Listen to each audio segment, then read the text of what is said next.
Hi guys, welcome back to my channel. In this video, I will be talking about Son of a Gun, a memoir written by Justin St. Germain. So this is my second read of this book. I read it once before when I was in grad school and I was reading a lot of books and was moving through things very quickly. So it's nice to come back to this one now and to make a video about it and take my time with it a little bit more, because I find this memoir to feel deeply intimate and emotionally affecting. So the book is about Justin and his mother and him trying to understand his mother and the murder that took her from him.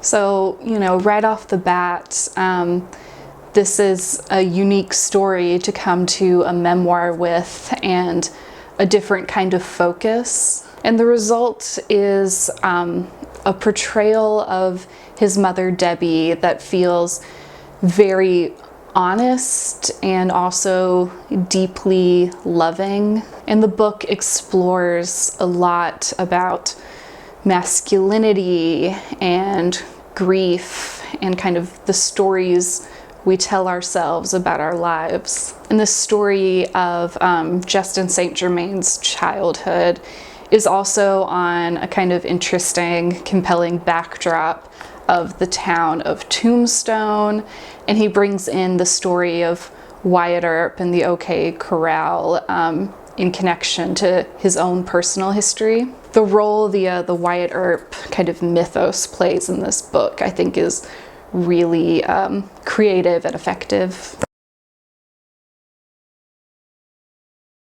So let's start talking a little bit about the structure the memoir takes. So in the first section, we see Justin's own account, his own memories of the months immediately following his mother's murder. So this section centers Justin himself more than any other portion of this book, I think, because in the immediacy of that moment, he's kind of thinking back on the last few times he saw his mother and her husband, Ray, who is the man who killed her before taking his own life a few months later. Then in the next section, some time has passed for Justin. I will say, just as a note very quickly, usually I refer to authors by their last names. That seems kind of the most respectful standard, but it feels a little different when you're reading a memoir and they are themselves in the book. So if I call him Justin more often than I would call other authors by their first name, that's why. But anyways, in the next section, we see Justin in conversation with some of the other men that populated Debbie's life, past boyfriends and husbands. And some time has passed and you can see him kind of approaching this more as research and trying to put the pieces together and understand what happened. And this section kind of fills in some of the gaps of her life, things that happened before him, things that might have happened when he was very young. But really we're seeing how these other people saw her and their kind of stories in their heads of who Debbie was. And towards the end of the book, we see Justin many years later returning to Tombstone, the place of his childhood, with all these memories of his mother kind of baked into every corner. And we see him revisit the location where his mother died, trying to find answers. So in this book, I think kind of the beautiful thing about it is that the reader, people who are strangers to Justin St. Germain and his mother Debbie, we get to know Debbie really, really well and sort of feel her as a whole person. And it's interesting the kind of puzzle pieces that come together for Justin as he's writing and the things that get revealed to the reader, because he gets a lot of different perspectives. He talks to a lot of different people. He gathers a lot of pieces in his journey to try to figure out what was the truth. And that's kind of an interesting thing that a lot of modern memoirs think about, and this one certainly does, is the different stories everybody's telling themselves, the different versions of history that they all have. Everyone kind of has their own version of the story of what happened to Debbie and what her life meant. And it seems like a way to cope for a lot of these people to have some sort of narrative that can allow them to sleep at night. But Justin seems to be the exception to this. He doesn't want to wrap up his mother's story in a bow. He doesn't want to sort of tell himself what it must have been so that he doesn't have to think about it anymore. He wants real, genuine, truthful answers about what happened. And the kinds of things he wants to know are pretty much unknowable. There's some things that he's just never going to really know the truth of. So he's taking all of these people's stories, but he kind of takes everything with a grain of salt and kind of muses on memory a lot, because sometimes people tell him stories that he was there for that he doesn't remember at all. He remembers things very differently than some of these men that he talks to. And the stories and the reality change for so many emotional reasons, like, you know, lessening the blame on one person, or trying to remember Debbie as a saint, which she wasn't, or like people trying to remember Ray, the husband who killed her, as a villain, as if he was a villain the entire time. And none of that really feels like the truth to Justin. None of that feels like how it really happened. So that's what he's sorting out, what's real in all of this. So I do want to talk about the vulnerability in this memoir. I imagine that's something that's really difficult to do in writing, to be very honest about yourself and the real people in your life. And I think it must be really hard to be honest about your mother who passed away in these kinds of tragic circumstances, who had her life cut off really short. It would be easier to imagine her as a perfect person. It would be easier even just to keep that in your head. So to really try to understand the full truth of a person, that seems hard enough as it is. And then to commit it to the page and to share it with the world and trust the reader to kind of fall for Debbie, to love her, to feel for her, even as, you know, a flawed person. I think it must be hard. I'm sure a lot of those things you would hold kind of close and tenderly, and to put it in a book and send it out into the world is kind of giving it to other people to make their own interpretations with it. But the success of the emotional resonance of this book is really in that attempt at honesty. So we see his grief not just when it was pretty, but when he was grieving selfishly and hurting others in his grief. You know, he's a young man when his mother passes away, and we see him lash out with anger at his family members. He talks about, you know, his mother's history, where she had relationships with a lot of different men, and she wasn't very good at choosing good men to be around herself and her children. And that was certainly a factor that made her kind of an outcast in the Tombstone community. I mean, really, it's a very full picture of the good and the bad of his childhood. You know, we see Debbie as being deeply loving and kind of self-sacrificing for her two sons. But Justin St. Germain doesn't shy away from showing the other side of that coin, there's one passage pretty early in the book where he's talking about this self-sacrificing nature and how she kind of uses that to sort of martyr herself and guilt trip them. You know, he's acknowledging kind of the recklessness of some of her decisions, like quitting her job, and her and Ray kind of just traveling around the country sort of at random in an RV. And he shows, which I'll talk about more,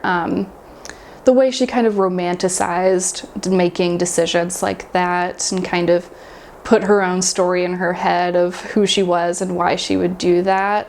Even though decisions like that were not always great for her kids. He included like the gossip in Tombstone about Debbie, the life that she led. Like all of that is in the book. And because of that, it just feels deeply real. You feel you know Debbie very well by the time you get to the end of this book. And you know her as she was alive, not just the circumstances of her death, which I imagine is kind of the whole point of doing a book like this.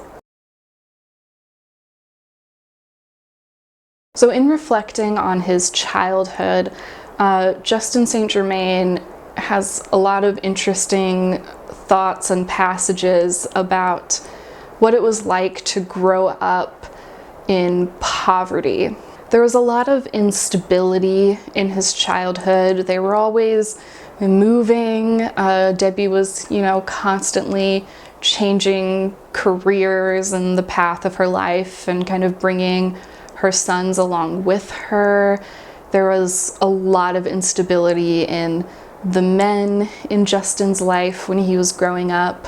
And while it seems they had a lot of ups and downs, really they were scraping by in the larger environment of the kind of deeply impoverished and isolated Tombstone.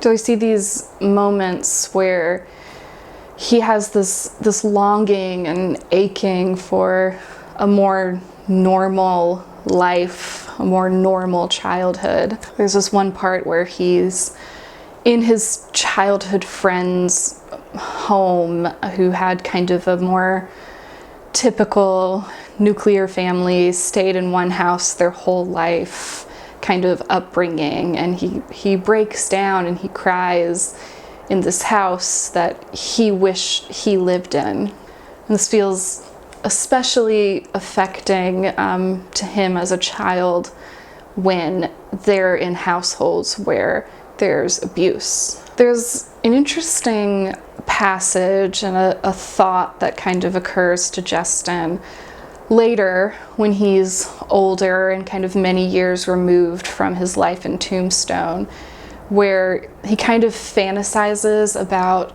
moving back and returning, that there's something about Tombstone he really genuinely loves. At this point in his life, in the memoir, he is living in San Francisco, more urban area, very different kind of lifestyle there. And he's kind of imagining what life would be like there, and this kind of false fantasy of, a simpler, quieter, slower life. But he really does have a genuine affection for Tombstone that many times in the book he's pushing against. He kind of makes himself leave, and that's something that his mom Debbie does too. She just insists that he doesn't stay in Tombstone, even if his emotions kind of want to stay there where it's comforting. Because the reality is it wouldn't be like that fantasy in his head.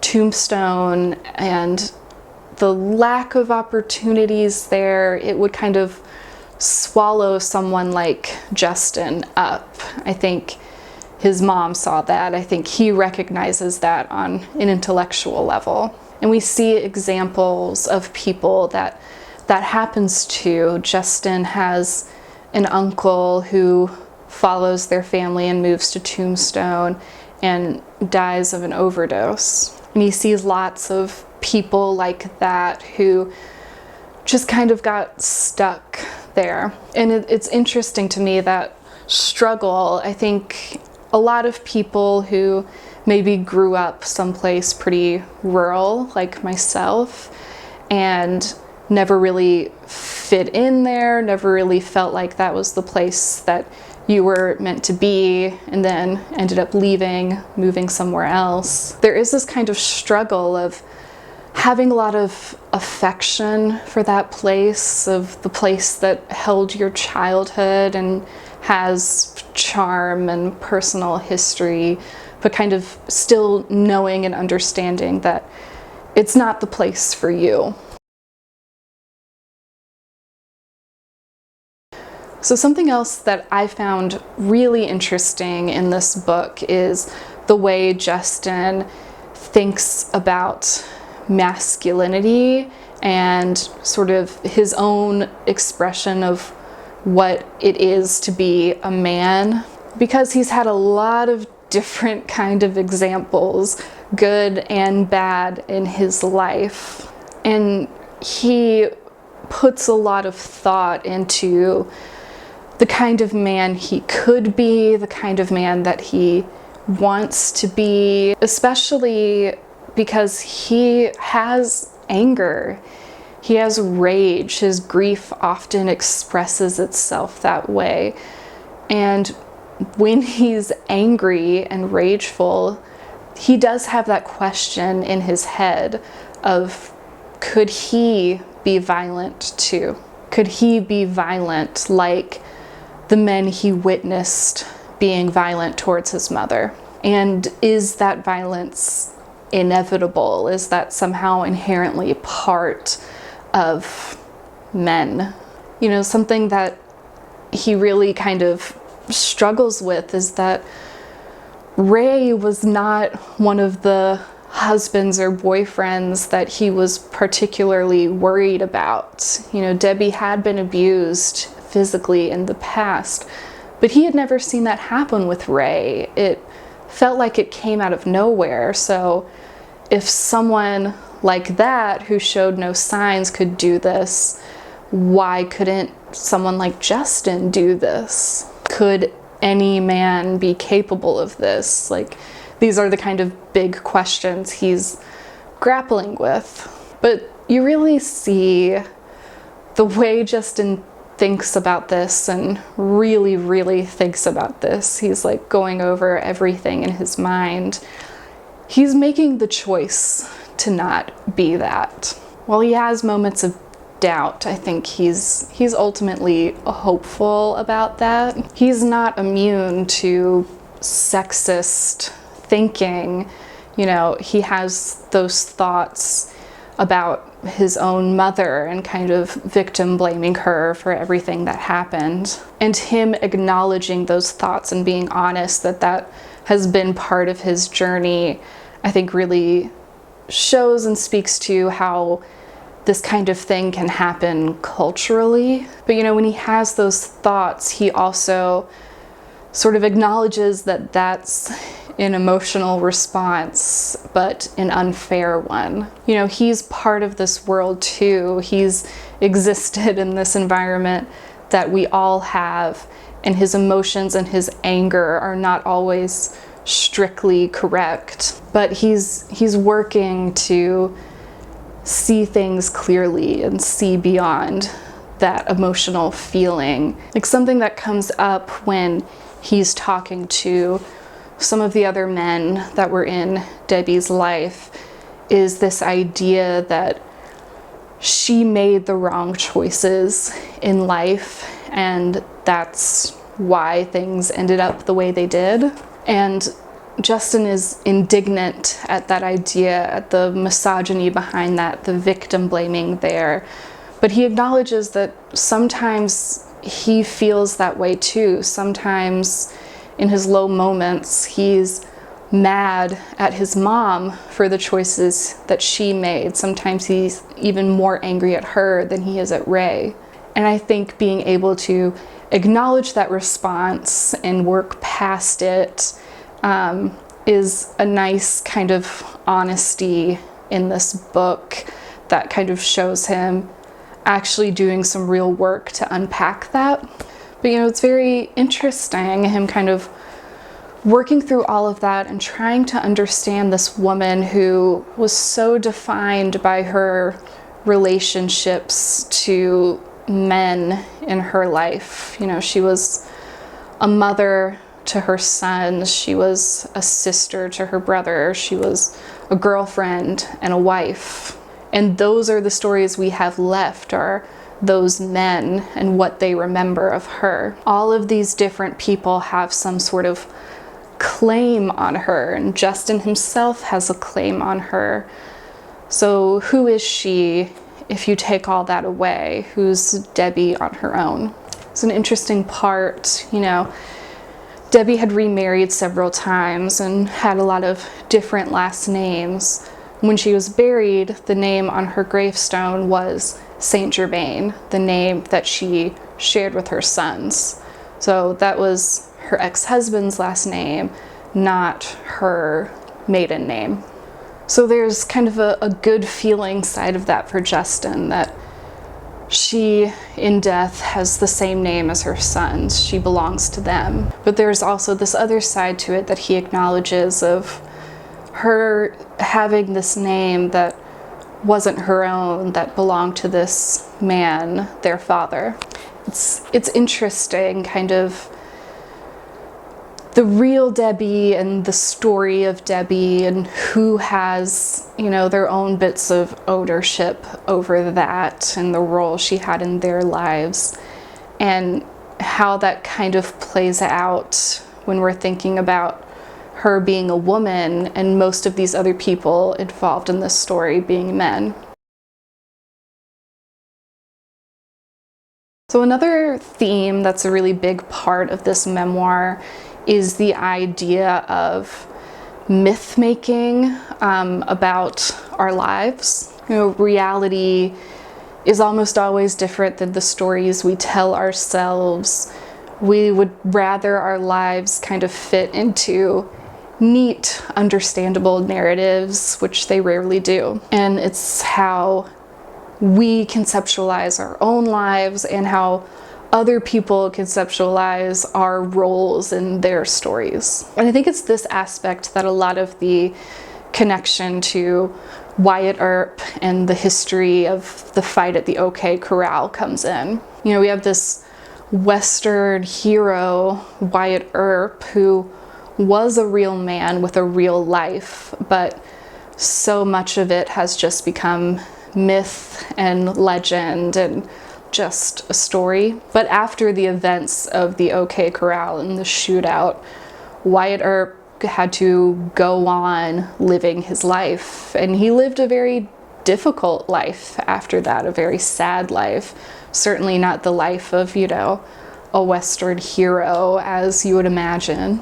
And he spent the latter portion of his life far away from Tombstone. So one thing that we see about Debbie is that she does a lot of myth making and kind of romanticizing about her own life. She kind of fancies herself this like free spirit, bohemian adventurer. You know, she's not tied down to anything. She's on the move, always ready for the next thing. But buying into that narrative kind of ignores the financial struggles that these whims put her family in, the instability that this kind of lifestyle causes. And this is especially true in the months leading to her death when, as I mentioned before, her and Ray had stopped working and were just traveling together, just the two of them completely alone. And we see in this book portrayed a very natural kind of myth-making that I think we've all experienced, the storytelling that happens after the passing of a loved one. You know, it's a way to deal with grief and losing someone. And we see this happening to Wyatt Earp after his death on a different kind of scale, and to Debbie as well. This need to have a narrative, a story, to tie things up in a bow and put it aside. A lot of the men that Justin has talked to have done this in one way or another. They've decided in their heads who Debbie was, who Ray was, and what happened. They each have their version, their reason, their motive. Basically, it's building a plot, and you cast Debbie as the hero, which means Ray is the villain. Maybe it would have been easier if this was obvious, if it was obvious that Ray would end up doing something like this, if he always distrusted Ray. But when he thinks about his memory of Ray and the relationship he had with him, the reality is it's just not that simple. In fact, by the time Justin reaches the age that he was moving out and his mom kind of was having her empty nest for the first time, he liked Ray, liked him well enough anyways. They had gotten friendly and he sort of trusted Ray with his mother.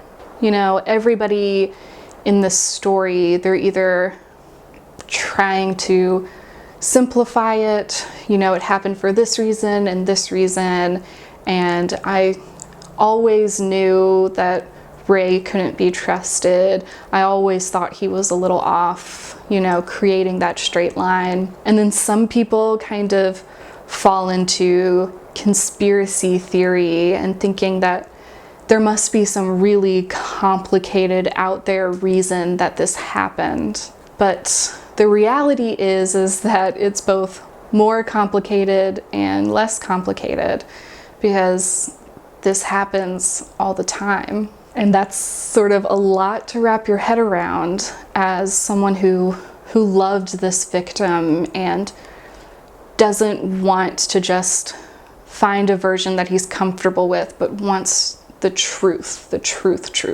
So what it kind of all boils down to is a lot of the answers that Justin wants are just not possible to find. There are gaps that can't be filled outside of his imagination. He's never going to know what happened on that day that his mother was murdered.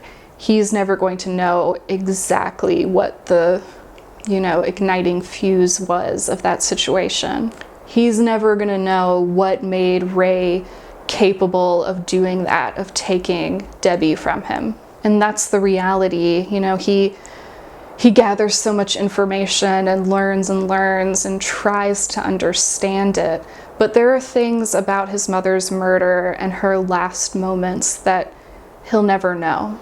But while he might never have all of the pieces of her death and the last moments of her life, he's holding on to his memory of this real living person who loved him deeply, who he loved so deeply. This person who was smart and giving and adventurous, who had so much hope for him and his brother and what they would be.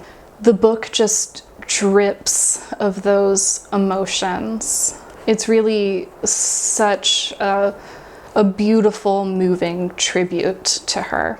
There's this part where Justin tries to go to a grief group, and his attitude about it is kind of, oh gosh, this is like cringy and silly. And they have him make a scrapbook page about his mother, and he's like, oh, we're doing arts and crafts now, right? That's kind of where he's coming at it from. And then the woman running the group comes up to him and says, what did she like? The question takes me by surprise, forces me to think about my mother as a person, as something other than the reason for my grief. Maybe scrapbooking serves a purpose after all. What did she like? And that feels kind of central to what this book is really all about. You know, his mother, Debbie, she is a person. She was a person. She's not just a reason for his grief. And that seems to be what he's trying to hold on to in this book. Yeah, so this is a really lovely memoir, a wonderful book. It's kind of beautifully and simply written. And really to the very end, it's just absolutely gripping. Especially the very, very end of this book is just so moving. You'll definitely be thinking about it for a few days afterwards. Okay, that is all I have for this video. Thanks for watching. Bye.